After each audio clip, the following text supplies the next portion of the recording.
اعوذ باللہ من الشیطان الرجیم بسم اللہ الرحمن الرحیم الحمد للہ رب العالمین وصلی اللہ علی محمد وآلہ الطاہرین اللہم صلی علی محمد وآل محمد وعجل فرج. خیریت سے آپ سب لوگ؟ اسد سعید صاحب، فرحان صاحب، حسن مہدی صاحب اور شاہد صاحب، خیریت سے آپ لوگ ٹھیک ہیں؟ جی جناب الحمدللہ، دعا آپ بتائیں. گفتگو چل رہی تھی ہماری باب ابتدا میں مبتدا خبر کے بارے میں، اس کے احکام کے بارے میں پڑھا ہم نے، خبر کے حذف ہونے کے مقامات. آج تنبیہ یہاں سے ہے جہاں پر مبتدا کے بارے میں بتا رہے ہیں. یجب حذف المبتدأ فی مواضع. مبتدا پہلے تو انہوں نے کامن ایک بات کہہ دی تھی جائز والی، مبتدا خبر میں سے جو بھی قرینہ موجود ہو، معلوم ہو، اس کا حذف کرنا جائز ہے. من انتکما، آپ کہیں زیدن، زیدن تو اندی زیدن ہے نا، اندنا زیدن تو خبر حذف ہو گئی کیونکہ وہاں پہ خبر معلوم تھی، اس لیے خبر قرینہ تھا، خبر کا حذف کرنا جائز ہے. کیفا زیدن، زید کیسا ہے؟ آپ دنیتن، یعنی زیدن دنیتن، تو وہاں پر مبتدا حذف ہو گئی، جائز ہے. لیکن کچھ مقامات گنائے جہاں خبر کا حذف کرنا واجب ہے، اب کچھ مقامات گنائے جہاں مبتدا کا حذف کرنا واجب ہے. یجب حذف المبتدا فی مواضع احدها، ان مواضع میں سے ایک موضع، ایک مقام کب ہے؟ اذا اخبر عنہ، جب مبتدا کی خبر دی جائے نعت مقطوع کے ذریعے سے. نعت مقطوع یعنی جی نعت مقطوع، تو کب نعت مقطوع یعنی جب کبھی بھی مبتدا کی خبر دی جائے، ایک نعت مقطوع مستقل ایک نعت ہوتی ہے. نعت مقطوع چاہے وہ مقطوع لاجل ضرورت افادت معناہ من المدح او غیرہ او قصدا او لاجل عدم صلاحیتہ بحسب اللفظ، کیونکہ جو نعت مقطوع یعنی جو لفظ کے اعتبار سے صفت نہیں بن سکتی اس کی، جو لفظ میں ذکر ہے، جیسے زید ذکر ہے، لفظ کے اعتبار سے کریم ہو، اس کی صفت بن سکتی ہے؟ نہیں. کیوں نہیں بن سکتی؟ کیونکہ زید مجرور ہے تو اسے مجرور ہونا چاہیے تھا صفت کو، لہذا اسے کہتے ہیں نعت مقطوع. تو اب کیا ہوا؟ تو یہاں پر خبر کا حذف کرنا واجب ہے، کیونکہ اس خبر یعنی ہوا کی خبر دی گئی ہے کریم، الکریم هو الکریم، تو ہوا یہاں پر کیا ہے؟ مبتدا، الکریم کیا ہے؟ خبر ہے. الثانی اذا اخبر عنہ بمخصوص نعمہ، جب کبھی بھی مبتدا کی خبر مخصوص نعمہ کے ذریعے سے دی جائے، جیسے نعم الرجل زیدن، جیسا کہ باب نعمہ میں اس کا ذکر ہوا ہے. ٹھیک ہے، اس میں کیا تھا؟ نعم الرجل ہوا زیدن، ہوا زیدن، تو مخصوص زید کیا ہے؟ مخصوص نعمہ ہے یا نہیں ہے؟ لہذا اس کے ذریعے سے اس کی خبر دی جا رہی، تو یہاں پر خبر کا حذف کرنا واجب ہے. الثالث، تیسرا مقام کیا ہے جہاں مبتدا کا حذف کرنا واجب ہے؟ اذا اخبر عنہ، جب اس مبتدا کی خبر دی جائے بے مصدرین، مصدر کے ذریعے سے، بدل من اللفظ، لفظ کے بدلے سے ہو، وہ بفعل ہی یعنی اس کے فعل کے لفظ سے ہو. صبر جمیل، صبر جمیل، اس میں کہا تھا اے صبری صبر جمیل، تو یہ صبر جمیل کے ذریعے سے خبر دی گئی ہے، مصدر کے ذریعے سے، صبر کے ذریعے سے، جو کہ اس کے لفظ کا بدل ہے، لفظ کا بدل ہے.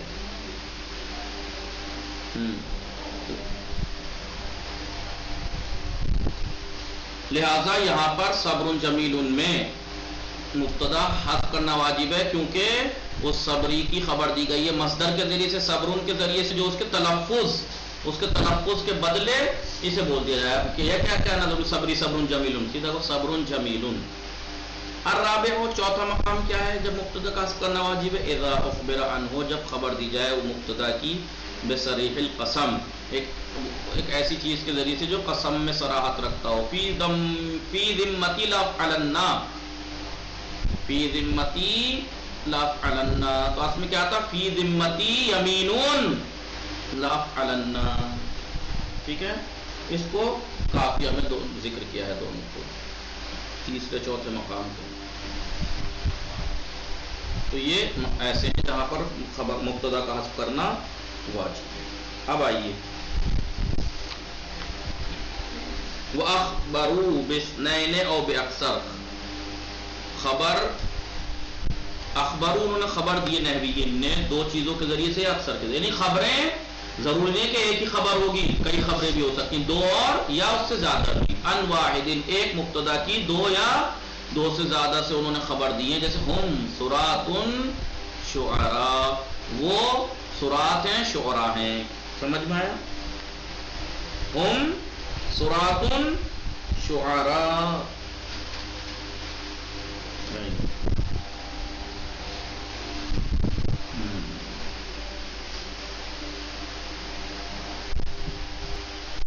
ابھی کہہ رہے ہیں کہ ایک مبتدا کی وہ اخبروا باثنین، دو کے ذریعے خبر دیجئے، دو کے ذریعے نہیں بے خبر ہے، دو خبر کے ذریعے سے خبر دیجئے، او باکثر من اثنین، یا دو سے زیادہ خبر کے ذریعے سے خبر دیجئے، ان مبتدا واحد، ایک مبتدا کی دو یا سے زیادہ خبر دی جا سکتی ہیں، سواء کان الاثنین فی المعنی واحد، چاہے وہ دونوں کے دونوں خبر معنی میں ایک ہی ہوں، جیسا آپ کے الرمان حلو حامض، حلو حامض ایک ہی معنی ہے نا، کھٹا میٹھا، معنی میں اے مزن، حلو حامض کسے کہتے ہیں؟ میٹھی بھی ہو اور کھٹی بھی ہو چیز، اسے کیا کہتے ہیں؟ جو میٹھی بھی ہو اور کھٹی بھی ہو، ہم کیا کہتے ہیں؟ کھٹی میٹھی مزن کہتے ہیں، تو معنی میں دونوں حلو بھی اور حامض بھی ایک ہی معنی ہے، مزن مزن، تو اصل میں کیا تھا؟ الرمان مزن، لیکن اب کہ الرمان حلو حامض، تو رمان مبتدا، حلو بھی خبر ہے، حامض بھی خبر ہے، دو خبر ہے لیکن معنی میں ایک ہیں، تو انہوں نے کہا یہ دو مبتدا دو خبر کے ذریعے سے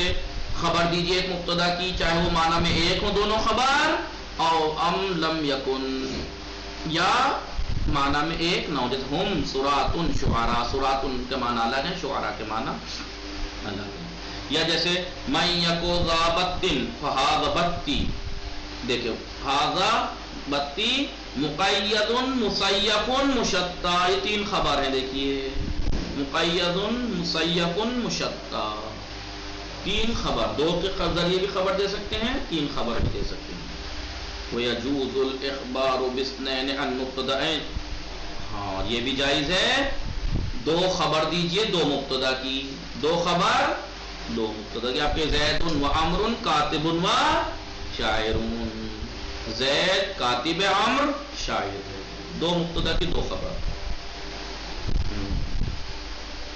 ٹھیک ہے؟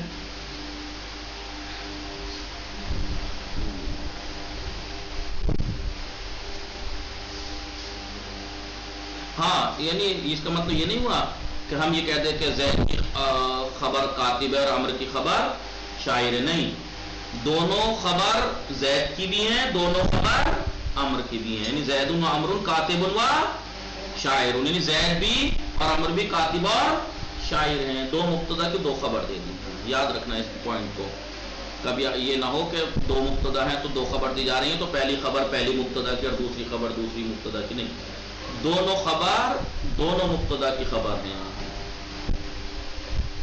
ٹھیک ہے؟ پھر اس کے بعد ہے ولما فرغ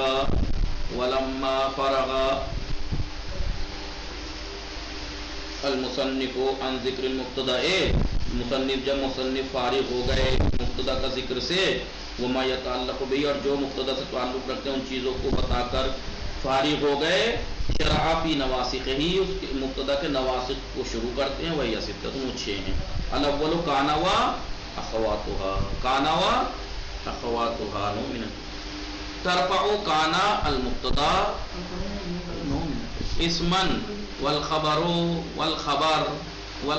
تنصبه ککان سیدا علی، ترفع کانا المبتدا، کانا اور اخوات کی بحث شروع کی نواسخ کی گفتگو میں پہلی، کانا مبتدا کو رفع دیتا ہے، درالی کو اس کا اسم ہوتا ہے، والخبر تنصب، اور خبر کو وہ نصب دیتا ہے، کانا، جیسے کانا سیدان علی،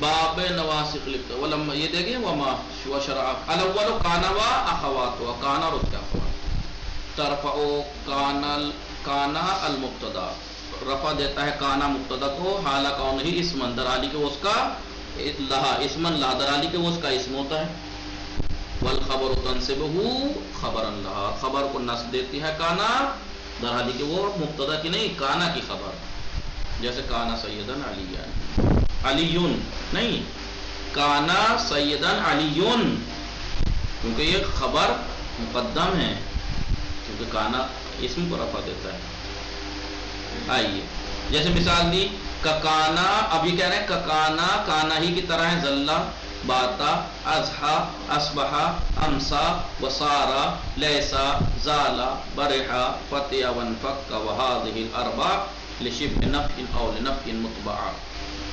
سمجھ میں آیا؟ کانا ہی کی طرح، یعنی یہ نواسب وہ ہے، یہ افعال ناقصہ، کون کہ کانا ہی کی طرح ہے، زلہ باتا اصبحا یہ سب، اور فتیا وانفکا، اور پیچھے کیا تھا زالا اور برہا، یہ چار آخر کے جو ہیں لشبہ نفین، شبہ نفی یا نفی کے بعد آتے ہیں، یعنی ما زالا ما برہا ما فتیا من فکا ہی کہا جاتا ہے انہیں۔ سمجھ میں آئی بات؟ یا تو لا یزالو لا یبرو یہ آتا ہے، ما زالا ما برہا ما فتیا من فکا، یہ کہہ رہے ہیں وہذہ الاربع، یہ چار لیسا کے بعد سے جو شروع ہے زالا برہا فتیا اور منفکا، یہ چار لشبہ نفی اور لنفی، نفی یا شبہ نفی کے بعد آتے ہیں۔ کانا فیما ذکر، کانا ہی کی طرح ہے فیما ذکر میں، یعنی جو چیزیں ذکر کی ہیں، اسم کو رفع دیتا ہے، اسم در حالی کہ مبتدا کو رفع دیتا ہے در حالی کہ وہ اس کا اسم ہوتا ہے، خبر کو نصب دیتا ہے در حالی کہ وہ اس کی خبر ہوتا ہے۔ اسی کام میں کانا ہی کی طرح زلہ بھی ہے، بے معنی اقام نہارن، دن میں گزارنا، وباتا رات میں گزارنا، رات گزارنا، اضحا اصبح امسا، صبح ظہر اور شام میں داخل ہونا، ظہر صبح اور شام میں داخل ہونا۔ سارا کے معنی تحول کے ہیں، لیسا حال کی نفی کے لیے آتا ہے، وقیلا قول یہ بھی ہے کہ مطلق نفی کے لیے آتا ہے، لیسا ضروری نہیں کہ حال کی نفی کے لیے آتا ہے۔ زالا کے معنی انفصلہ کے ہیں، والمراد بہا، اس سے مراد کیا ہے، التی یہ اس زالہ جو افعال ناقصہ میں جو زالہ ہے یہ وہ زالہ ہے جس کا مضارع یزالو ہے، ورنہ ایک زالہ وہ بھی ہے جس کا مضارع یزولو ہوتا ہے، وہ ناقص نہیں ہے، وہ فعل تام ہے۔ یہ زالہ یزالو والا زالہ جو ہے فعل ناقص ہے، لا التی مضارعها یزولو او یزیلو، نہ یہ کہ وہ زالہ جس کا مضارع یزولو یا یزیلو ہوتا ہے وہ فعل ناقص نہیں ہے۔ وَكَذَلِكَ بَرِحَا بِمَعنَى زالہ، اسی طریقے سے برحا ہے زالہ کے معنی میں، وَمِنْهُ اسی لفظ سے ہے البارحا، البارحا یعنی لیلۃ الماضیہ، گزری ہوئی رات کو کیا کہتے ہیں، البارحا۔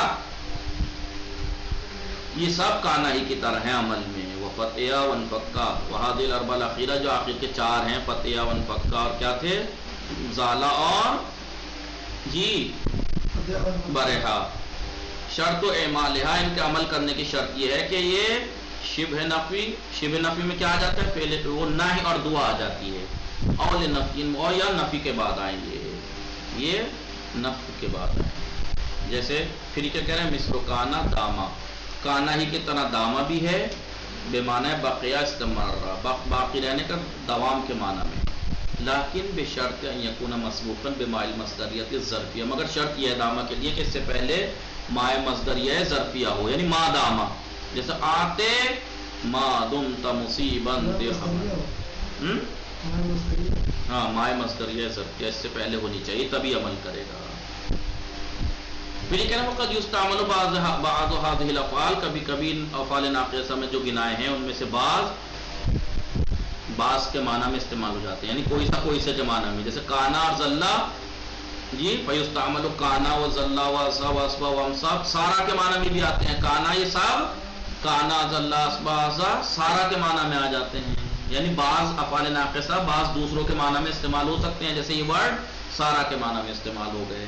وَفُتِحَتِ السَّمَاءُ فَكَانَتْ أَبْوَابَهَا، یعنی آسمان کھل گیا، فکانت ابوابا کا مطلب یہاں پہ کانا والا کانا نہیں ہے، سارا کے معنی میں دروازے بن گئے، ہو گئے، سارا نہیں ہو جانا۔ یا ذلہ وجہہ مسودن، یہ نہیں ہے کہ ذلہ کے معنی دن بھر اس کا چہرہ کالا ہو گیا، نہیں، اس کا چہرہ کالک میں تبدیل ہو گیا، بتایا تھا تحول کے معنی میں آتا ہے، تو یہ اس معنی میں استعمال ہو گیا۔ الحقا، بس یہ بات فراہم کر لیتے ہیں، الحقا بسارا، سارا سے کچھ افعال کو ملحق کیا گیا، کچھ افعال کو سارا سے ملحق کیا گیا ہے جو اس کے معنی میں ہیں، وہی کون کون سے ہیں، آتا رجع آدا استحالہ قعدا حارا جاء ورتدا تحول غدار رہا، یہ سب افعال کو سارا سے ملحق کیا گیا ہے، یہ سارا کے معنی میں ہیں. ذکرہا فی القافیہ، ان کو مصنف صاحب نے قافیہ میں ذکر کیا ہے. باقی انشاءاللہ کل پڑھیں گے. وصلی اللہ علی محمد.